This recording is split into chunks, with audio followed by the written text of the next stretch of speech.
যে এই সরকার লন্ডনে গিয়ে নির্বাচনের তারিখ ঘোষণা একটি দলের সাথে বৈঠক করে, এটা নজিরবিহীন ঘটনা এবং এতে করে তার নিরপেক্ষতা ক্ষুণ্ণ হয়েছে।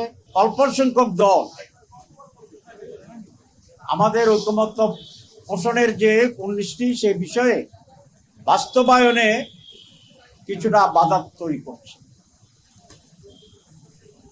তারা বলছেন আগামী নির্বাচিত সরকার আসলেই এগুলো বাস্তবায়ন করবে।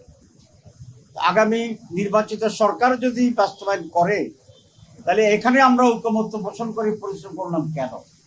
তাহলে তো এই রিফর্মসটা পরের সরকারি উদ্যোগ নিতে করতে পারত।